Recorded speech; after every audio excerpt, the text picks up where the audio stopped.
My truth is I felt shit. You don't want to sit in a room with me when I'm feeling shit because I'm moody as hell. I'm aware that I've got quite a lemony personality if I'm not quite feeling great. I'm not the best person to hang around with in that way. So I was like, I'm not even going to put anyone through that. I'm going to do it all on my own. And my mum and dad thought I was going crazy. They kept coming to knock on the bedroom door. They're like, you okay? And I'm like, yeah, I'm fine. Fine means fucking incapable of normal emotions. But I'm like, I'm fine. Oh, and and at the time I couldn't even speak, couldn't even say what I wanted to do, and I was reading, and books became also a bit of an addiction at that time, but I was learning at the same time and then practicing what it would say in the book. And it was the most beautiful cathartic experience ever, to sit with silence and not have distractions. And for me, that helped me get to where I am, because I went through everything. It's like when you say to an alcoholic, I don't go to the bar anymore, I'm fine. If you can't go to the bar, you haven't healed yourself. You're just avoiding. It might be great that you've avoided it for 4 years, but if you can't go in there and say no, you haven't learned anything. You've avoided, and we can avoid stuff like amazingly. So for me, I didn't want to be in that experience where I can't go to another bar again, because I want to see my mates. I mean, it's not going to happen now, obviously, when people stop drinking. There are no bars to go to, really. But back then, I'm like, I don't want to give up partying. I love being in Ibiza. I love raving. This is who I am, the music. And you can enjoy that now. Yeah, I love it. When I moved to Ibiza after all this happened, everyone was like, oh, you're going to Ibiza, you're going to definitely drink again. You'll definitely be taking pills again. You can't not. I went sober, and I lived there for almost 3 or 4 years. Sober. Have you relapsed ever? Never. Once. With my alcohol, I bought, somebody gave me a Bailey's with coffee in it to see what my reaction would be. I was like, dick thing to do. Yeah, nice. But nice person. I was like, oh, it tastes like Christmas in a cup. It was like, it's all these Christmassy, like, wasted drinks that I'd always remembered drinking Baileys and getting shit-faced when I was little. Not little, but when I was younger, I was 4. But when I was younger, and I thought, oh, it just reminds me of all those times when I felt sick at Christmas. So I gave that away. And then I went to Woo Moon, and I thought, you know what, I'm going to buy a shandy. And I bought myself a shandy. I have one sip of it, and this really hot Italian guy walks past, takes this drink, puts it down, spins me around, starts dancing with me. And I was just like, oh. And he was just like, come this way. And he just led me on, and I just left my drink.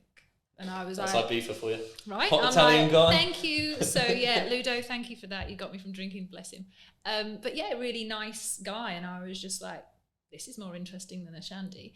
So the closest moments you got to it, there's nothing, there's no real... Thanks to the university, you got taken away from it quite quickly. There's no need for me to take MDMA. I'm not interested in ketamine. I'm not interested in... If I've done anything, I've done mushrooms.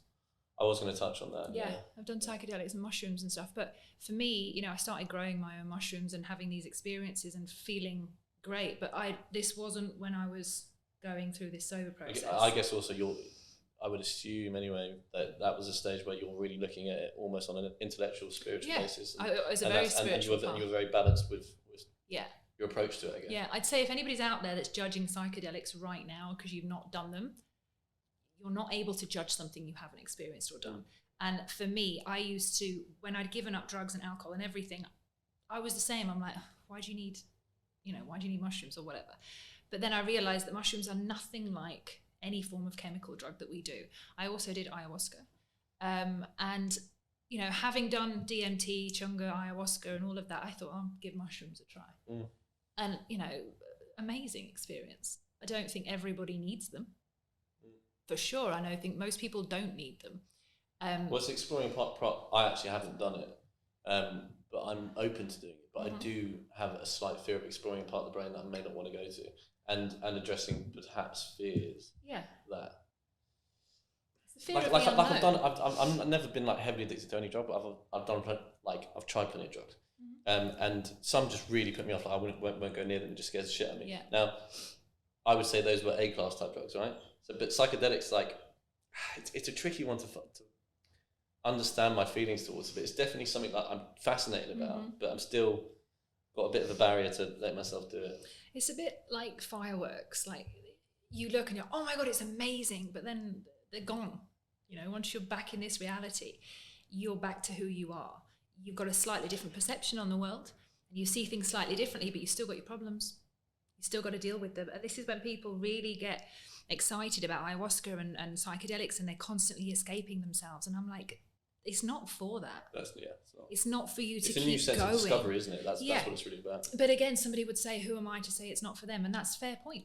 You know, we don't know everything, but from my experience, which I have a lot in, and I've seen a lot of people in this situation that go from taking a lot of drugs and a lot of alcohol, who have a very short stint on like mushroom microdosing or whatever they do, and they don't want to take any more drugs. Well, it sounds to me like I've read into a lot of the microdosing with psilocybin. Yeah. Literally, and so much so I know they're doing it in Imperial College and places like that. Testing it. It sounds to me like there's a real potential to help depression, anxiety, PTSD, that sort of thing. Of awareness, and that awareness could be just enough to get you to stop doing the drugs and the alcohol. I'm not saying it's a solution. You think it's that introspective ability is just emphasised. So if someone is not, say, particularly emotionally intelligent, whatever, well, they could be and do it anyway, but people of that ilk would help even more, you think? The way I see psychedelics and meditation and anything that can get you to have an alternative view on your current reality, when you come back into this reality, it's almost like you've got this 3-second awareness where you used to act, you used to get responsive, and you know, now you're like, oh, okay, I want to respond in this way. Sure. It's not massive. It's not the biggest window of time ever. It's just like this very little shift in perception where you're thinking, oh, should I have done? You might do it still, but then you go away thinking, should I have done that? It sounds to me like it creates a bit more of an equilibrium in your brain. It does. You have a greater reflection on the acts that you're doing, you know, that you're taking part in, and you also have this deeper level of insight, because when you take any psychedelic, it puts you in the now. You are here. You're not. You might be looking at what happened in the past, but you're looking at it in a sense from a current perspective. So you're solving things sometimes from the past, or you're seeing it in a different way. Where you're like, oh, actually, that wasn't his fault, that was mine. You're actually looking what people call the now, the truth. And I highly, I agree with that. And if you're living your life constantly looking backwards or constantly looking forwards, you're not here today. And psychedelics and meditation, more than psychedelics, put you here so you can make a decision on what's happening in your life. And that, for me, is fundamental. But I wouldn't say that, psychedelics are the solution. If anybody said to me, what is the solution for life? Mine would be meditation. Whatever that might be for you. It's a reflection on yourself that allows you to become a greater version of you. How hard is it, do you think, to stay in the now? You don't know you're in it really until you're out of it sometimes. Okay. So when you're in it, you're just flowing and you're doing your thing, and then you come out, oh, that's really focused time. Sure. You're not thinking when you're in there. You might just feel very relaxed. But there's a certain serenity to it. Yeah. But I mean, I haven't had it much, but we've all been in the now at some point, because we've all enjoyed a moment where we're just in that moment. But people spend their lives trying to be in the now. You're not going to get there. It comes naturally. It becomes out of something that you're fundamentally in the flow of what you're meant to be doing. And for me, the way I look at it is meditation taught me just to sit a little bit longer and a little bit longer. And even if it was feeling more uncomfortable, a little bit longer. And that taught me patience. And when you do that enough, you start to feel like, the bus is not here yet. I'll wait a little bit longer.